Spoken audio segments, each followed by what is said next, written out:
ಹೇಳಿದ್ರೆ ಈ ಕಿವಿಲ್ ಕೇಳಿಸ್ಕೊಂಡು ಇನ್ನೊಂದು ಕಿವಿಯಲ್ಲಿ ಬಿಟ್ಬಿಡಿ. ಅಂದ್ರೆ ಎಲ್ಲದಕ್ಕೂ ನಾವು ಎಸ್ ಅಂತ ಅನ್ಕೊಂಡು ಫಾಲೋ ಮಾಡೋದಿಕ್ಕಾಗಲ್ಲ. ಸ್ಟಾರ್ಟಿಂಗ್ ಒಂದ್ ವಾರ ಮನೇಲಿ ಏನ್ ಹೇಳಿದ್ರು ಆ ತರಾನೇ ಊಟ ಮಾಡಿದೆ. ಅದಾದ್ಮೇಲೆ ನಂಗೆ ನಿಜವಾಗ್ಲೂ ಆಗಿಲ್ಲ.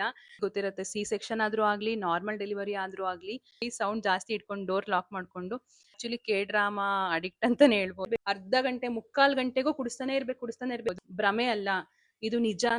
ಹಲೋ, ಹಾಯ್, ನಮಸ್ಕಾರ. ನನ್ನ ಹೆಸರು ಕಾವ್ಯ ಕೇಶವ್. ಇದು ನನ್ನ ಮೊದಲನೇ ಯೂಟ್ಯೂಬ್ ವಿಡಿಯೋ. ಸೊ ದಯವಿಟ್ಟು ನನ್ನ ಅಕೌಂಟ್ನ ಫಾಲೋ ಮಾಡಿ.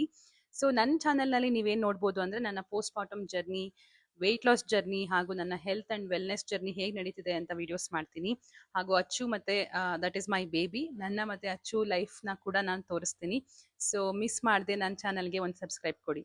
ಇವತ್ತು ನಾನು ಡಿಸ್ಕಸ್ ಮಾಡ್ತಿರುವಂಥ ಟಾಪಿಕ್ ಏನಂತ ಹೇಳಿದ್ರೆ, ಮಗು ಆದಮೇಲೆ ನನ್ನ ಮೆಂಟಲ್ ಹೆಲ್ತ್ ಅಥವಾ ನನ್ನ ಮಾನಸಿಕ ಆರೋಗ್ಯನ ನಾನು ಯಾವ ರೀತಿ ಕಾಪಾಡಿಕೊಂಡೆ ಅಂತ. ಸೊ ಇದರಿಂದ ನಿಮಗೆ ಒಂದು ಪ್ರಾಕ್ಟಿಕಲ್ ಟಿಪ್ಸ್ ಸಿಗುತ್ತೆ. ಸೊ ನೀವೇನಾದ್ರೂ ಈಗ ಹೊಸದಾಗಿ ಮಗು ಮಾಡ್ಕೊಂಡಿದ್ರೆ ಅಥವಾ ನೀವು ಮಗು ಮಾಡ್ಕೊಳ್ಳೋದಕ್ಕೆ ಪ್ಲಾನ್ ಮಾಡ್ತಾ ಇದ್ರೆ ದಯವಿಟ್ಟು ಈ ವಿಡಿಯೋನ ಕೊನೆವರೆಗೂ ನೋಡಿ. ಆಕ್ಚುಲಿ ಮಗು ಆದಮೇಲೆ ಲೈಫಲ್ಲಿ ತುಂಬ ಚೇಂಜ್ ಆಗುತ್ತೆ. ಸೊ ನಮ್ಮ ಫಿಸಿಕಲ್ ಹೆಲ್ತ್ ಎಸ್ಪೆಷಲಿ ಗೊತ್ತಿರುತ್ತೆ, ಸಿ ಸೆಕ್ಷನ್ ಆದರೂ ಆಗಲಿ, ನಾರ್ಮಲ್ ಡೆಲಿವರಿ ಆದರೂ ಆಗಲಿ, ಎರಡರಲ್ಲೂ ಕೂಡ ಫಿಸಿಕಲಿ ತುಂಬ ಚೇಂಜಸ್ ಆಗಿರೋದ್ರಿಂದ ನಮಗೆ ಟೈಮ್ ತಗೊಳುತ್ತೆ. ಅದ್ರ ಜೊತೆಗೆ ನಮ್ಮ ಮೆಂಟಲ್ ಹೆಲ್ತ್ ಹಾಗೂ ಎಮೋಷ್ನಲ್ ಹೆಲ್ತ್ ಕೂಡ ತುಂಬಾ ಏರುಪೇರಾಗುತ್ತೆ.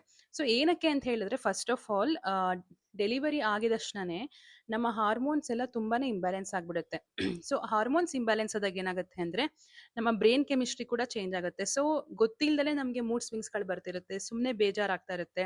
ಸೊ ನನ್ನ ಮೆಂಟಲ್ ಹೆಲ್ತ್ನ ಚೆನ್ನಾಗಿ ಇಟ್ಕೊಳ್ಳೋದಕ್ಕೋಸ್ಕರ ನಾನು ಏನೇನು ಮಾಡಿದೆ ಅಂತ ಹೇಳ್ತೀನಿ. ಇದರಿಂದ ನಿಮಗೂ ಕೂಡ ಹೆಲ್ಪ್ ಆಗ್ಬೋದು. ಮೊದಲನೇದು, ನನಗೇನು ಫೀಲ್ ಆಗ್ತಿದೆ, ನನಗೇನು ಥಾಟ್ಸ್ ಬರ್ತಾ ಇದೆ, ನನ್ನ ಎಮೋಷನ್ಸ್ ಏನಿದೆ ಎಲ್ಲದನ್ನು ಕೂಡ ನಾನು ತುಂಬ ಓಪನ್ ಆಗಿ ನನ್ನ ಹಸ್ಬೆಂಡ್ ಹತ್ರ ಶೇರ್ ಮಾಡ್ತಾ ಇದ್ದೆ. ಇದು ತುಂಬ ಇಂಪಾರ್ಟೆಂಟ್. ಯಾಕೆ ಅಂತ ಹೇಳಿದ್ರೆ, ನಮ್ಮ ಮನ್ಸಲ್ಲಿ ಏನಾಗ್ತಿದೆ ಅನ್ನೋದನ್ನ ನಾವು ಬೇರೆಯವ್ರಿಗೆ ಹೇಳ್ಕೊಂಡಿಲ್ಲ ಅಂದರೆ ನಮ್ಮಲ್ಲೇ ಆ ಗೊಂದಲ ಉಳಿಯುತ್ತೆ.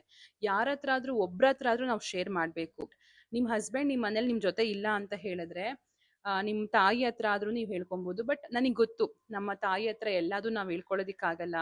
ಆ್ಯಂಡ್ ನಾವು ಹೇಳೋದು ಅವ್ರಿಗೆ ಅರ್ಥ ಆಗಲ್ಲ, ಆ ಥರ ಸಿನಾರಿಯೋ ಇರುತ್ತೆ. ಸೊ ಆ ಕೇಸಲ್ಲಿ ಏನು ಮಾಡಬೇಕಂದ್ರೆ, ನಿಮ್ಮ ಫ್ರೆಂಡ್ಸ್, ನಿಮ್ಗೆ ತುಂಬ ಕ್ಲೋಸ್ ಇರುವಂಥ ಫ್ರೆಂಡ್ಸ್, ನಿಮ್ಮನ್ನು ತುಂಬ ಚೆನ್ನಾಗಿ ಅರ್ಥ ಮಾಡ್ಕೊಳ್ಳುವಂಥ ಫ್ರೆಂಡ್ ಹತ್ರ ದಯವಿಟ್ಟು ನಿಮ್ಮ ಫೀಲಿಂಗ್ಸ್ನ, ನಿಮ್ಗೆ ಏನಾಗ್ತಾ ಇದೆ, ನಿಮ್ಗೆ ಏನು ಕಷ್ಟ ಆಗ್ತಾ ಇದೆ, ಪ್ರತಿದಿನ ನಿಮ್ಮ ತಲೆಯಲ್ಲಿ ಏನು ಓಡ್ತಾ ಇದೆ ಎಲ್ಲದನ್ನು ನೀವು ಓಪನ್ ಆಗಿ ನಿಮ್ಮ ಫ್ರೆಂಡ್ಸ್ ಹತ್ರ ಶೇರ್ ಮಾಡ್ಕೊಳ್ಳೇಬೇಕು. ನನಗೆ ಈ ಟೈಮಲ್ಲಿ ನಂದೊಂದು 2-3 ಜನ ಫ್ರೆಂಡ್ಸ್ ತುಂಬಾ ಹೆಲ್ಪ್ ಮಾಡಿದ್ರು.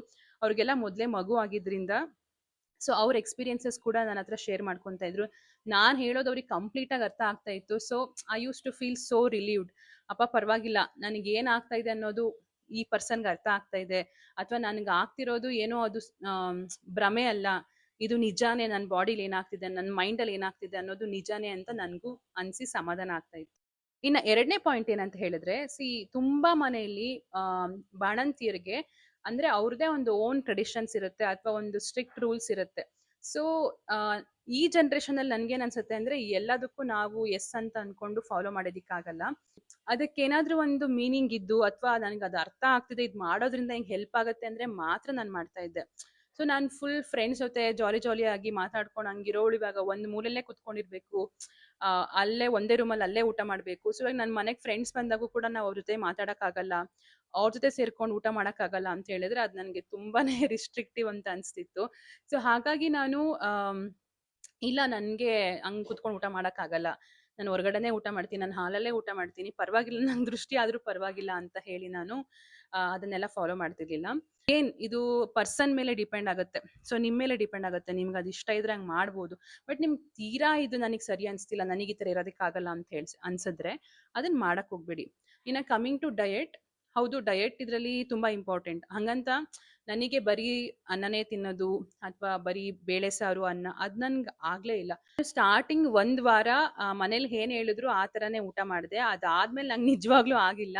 ಸೊ ನನಗೇನು ರೈಟ್ ಅನ್ಸುತ್ತೆ, ನನ್ನ ಬಾಡಿಗೆ ಏನು ರೈಟ್ ಅನ್ಸುತ್ತೆ, ಲೈಕ್ ಫಾರ್ ಎಕ್ಸಾಂಪಲ್ ನನಗೆ ತುಂಬ ಹೆವಿ ಗ್ಯಾಸ್ಟ್ರಿಕ್ ಇರೋದ್ರಿಂದ ನನಗೆ ಬೇಳೆ ತಿನ್ನೋಕ್ಕಾಗದೇ ಇಲ್ಲ.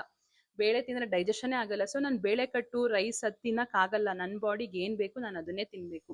ಆ ರೀತಿ ನಾನು ಒಂದು ಡಿಸಿಷನ್ ಮಾಡಿ ನಾನು ತರಕಾರಿಗಳು ತಿನ್ನೋದಾಗಿರ್ಬೋದು, ಪ್ರೋಟೀನ್ ತಿನ್ನೋದಾಗಿರ್ಬೋದು, ಅದೆಲ್ಲ ನಾನು ಮಾಡ್ಕೊಂಡು. ಇನ್ನೂ ಒಂದು ಇಂಪಾರ್ಟೆಂಟ್ ಏನಂತ ಹೇಳಿದ್ರೆ, ಒನ್ಸ್ ಇನ್ ಅ ವೈಲ್ ನೀವು ಎಂಥ ಸ್ಟ್ರಿಕ್ಟ್ ಡಯಟ್ ಮಾಡಿದ್ರು ಕೂಡ ನಿಮಗೆ ಇಷ್ಟ ಆಗುವಂಥದ್ದು, ತುಂಬ ಫೇವ್ರೇಟ್ ಇರುವಂಥ ಫುಡ್ನ ನೀವು ಹೊರಗಡೆಯಿಂದ ತರಿಸ್ಕೊಂಡು ತಿನ್ನಿ, ಏನೂ ಆಗಲ್ಲ. ಯಾಕಂದರೆ ಈ ಟೈಮಲ್ಲಿ ನಿಮ್ಗೇನೋ ಒಂದ್ ಖುಷಿ ಕೊಡೋದನ್ನ ಮಾಡಿದ್ರೆ ಮನ್ಸಿಗೆ ಎಂತ ತೃಪ್ತಿ ಸಿಗುತ್ತೆ, ಏನೋ ಒಂದ್ ಎನರ್ಜಿ ಬರುತ್ತೆ, ಪಾಸಿಟಿವ್ ವೈಬ್ಸ್ ಬರುತ್ತೆ. ಸೊ ಹಾಗಾಗಿ ಆ ತರ ಏನಾದ್ರು ಫೇವ್ರೆಟ್ ಫುಡ್ ಇದ್ರೆ ಆರ್ಡರ್ ಮಾಡ್ಕೊಂಡು ಅಥವಾ ತರಿಸ್ಕೊಂಡು ತಿನ್ನೋದ್ರಲ್ಲಿ ಏನೂ ತಪ್ಪಿಲ್ಲ. ಸೊ ನಮ್ಮ ಬೋತ್ ಮೆಂಟಲ್ ಮತ್ತೆ ಫಿಸಿಕಲ್ ಹೆಲ್ತ್ಗೆ ಇನ್ನ ಒಂದು ಆಕ್ಟಿವಿಟಿ ತುಂಬಾ ಚೆನ್ನಾಗಿ ಹೆಲ್ಪ್ ಆಗೋದಂದ್ರೆ ವಾಕಿಂಗ್. ಸೊ ನೀವು ಮನೆಯಲ್ಲೇ ಆಗಿರ್ಬೋದು ಅಥವಾ ಮನೆ ಮುಂದೆ ಆಗಿರ್ಬೋದು, ಸೊ ಎಲ್ಲಾಗತ್ತೆ ಅಲ್ಲಿ ಒಂದು 20 to 30 minutes in a day walk ಮಾಡಿದ್ರೆ you feel really good.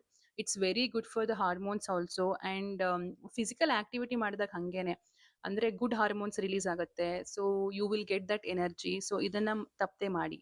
Next ನನಗೆ ತುಂಬಾ ಹೆಲ್ಪ್ ಆಗಿದೆ ಏನಂತ ಹೇಳಿದ್ರೆ, ನನಗೆ ಏನೋ ತುಂಬಾ ಕಷ್ಟ ಆಗ್ತಿದೆ, ಏನೋ ಒಂಥರ ಬೇಜಾರಾಗ್ತಿದೆ ಅಂತ ಹೇಳಿದಾಗ ನನ್ನ ಒಂದು ಮೆಮೊರೀಸ್ ಅಂದ್ರೆ ಏನೋ ನನ್ನ ಫೇವ್ರೆಟ್ ಟ್ರಾವೆಲ್ ಆಗಿರ್ಬೋದು ಅಥವಾ ಏನೋ ಒಂದು ಪಾಸ್ಟ್ ಅಲ್ಲಿ ಆಗಿರೋವಂಥದ್ದು ಒಳ್ಳೆ ಮೆಮೊರೀಸ್ ಯಾವ್ದಿರುತ್ತೆ ಅದನ್ನ ನಾನು ಮತ್ತೆ ರೀಲೀವ್ ಮಾಡ್ತಾ ಇದ್ದೆ. ಅದನ್ನ ಯೋಚನೆ ಮಾಡ್ಕೊಂಡು ಅಲ್ಲಿದ್ದಾಗ ಹೆಂಗಿತ್ತು, ಏನೇನ್ ಮಾಡಿದೆ, ಎಷ್ಟು ಖುಷಿ ಆಗಿದ್ದೆ ಅಂತ. ಸೊ ಅದನ್ನ ನೆನ್ಸ್ಕೊಂಡಾಗ್ಲೇ ನಿಜವಾಗ್ಲೂ ನನಗೆ ಆಸ್ ಇಫ್ ನಾನು ಇಲ್ಲಿಂದ ಅಲ್ಲಿಗೆ ಹೋಗ್ಬಿಟ್ಟಿದ್ದೀನೇನೋ ಆ ಪ್ಲೇಸಿಗೆ, ಇಲ್ಲಿಂದ ಎಸ್ಕೇಪ್ ಆಗಿ ಹೋಗಿದ್ದೇನೋ ಅಂತ ಅನಿಸ್ತಾ ಇತ್ತು. ಐ ಥಿಂಕ್ ಇದು ತುಂಬಾ ಜನ ಟ್ರೈ ಮಾಡಲ್ಲ, ಬಟ್ ಟ್ರೈ ಮಾಡಿ ನೋಡಿ.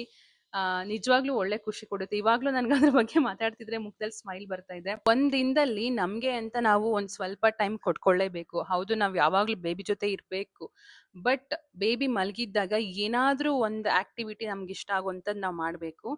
It can be as simple as ನಮ್ಗೆ ಇಷ್ಟ ಆಗುವಂತ ಮ್ಯೂಸಿಕ್ ಕೇಳಿಸ್ಕೊಳ್ಳೋದು, ಸಾಂಗ್ಸ್ ಕೇಳಿಸ್ಕೊಳ್ಳೋದು. ಸೊ ನಾನೇನ್ ಮಾಡ್ತಿದ್ದೆ ಅಂತ ಹೇಳಿದ್ರೆ, ಸ್ನಾನಕ್ಕೆ ಹೋದಾಗ 10 minutes 15 minutes ಎಷ್ಟಾದ್ರೂ ಆಗ್ಲಿ, ಅವಾಗ ಐ ವಾಸ್ ಲೈಕ್ ಇದು ನನ್ನ ಟೈಮ್.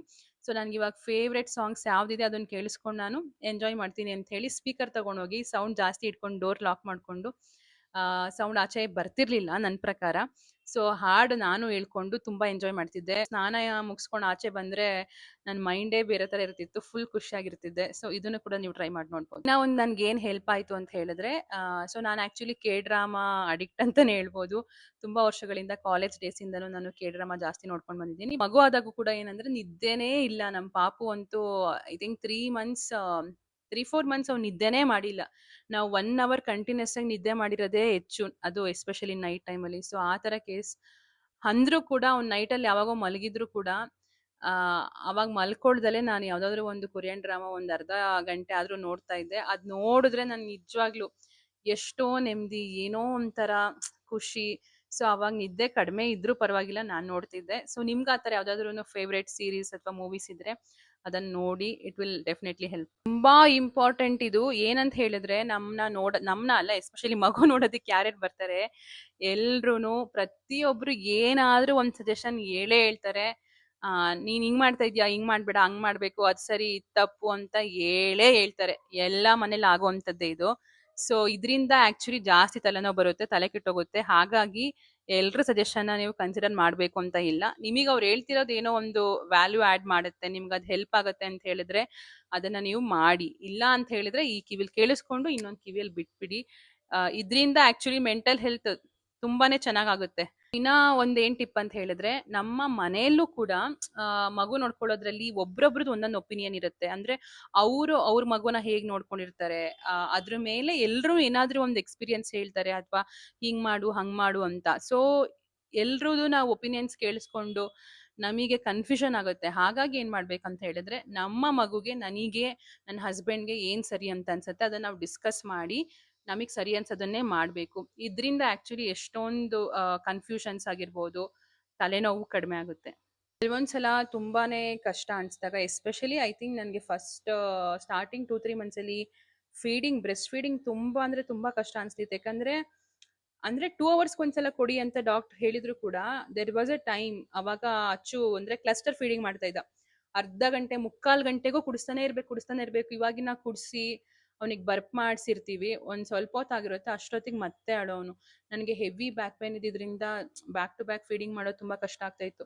ಸೊ ಈ ತರ ಎಲ್ಲ ತುಂಬಾ ಒಂಥರ ಏನೋ ಬೇಜಾರೆಲ್ಲ ಆದಾಗ ನಾನು ಯೋಚನೆ ಮಾಡ್ತಾ ಇದ್ದೆ, ಇದೆಲ್ಲ ಟೆಂಪರರಿ, ಹಿಂಗೆ ಇರಲ್ಲ, ಇದು ಒಂದ್ ಸ್ವಲ್ಪ ದಿನ ಅಷ್ಟೇ, ಆಮೇಲೆ ಫೀಡಿಂಗು ಸ್ಟಾಪ್ ಆಗುತ್ತೆ, ಆಮೇಲೆ ಅವನು ದೊಡ್ಡವನಾಗ್ತಾನೆ. So I use to imagine, ಅಂದ್ರೆ ನನ್ಗೆ ಪಾಪು ಜೊತೆ ಆಟ ಆಡ್ಬೇಕು, ಪಾಪು ಜೊತೆ ಇರಬೇಕು ಅಂತ ಎಷ್ಟು ಆಸೆಯಿಂದ ತಾನೇ ಪಾಪು ಮಾಡ್ಕೊಂಡಿರೋದು.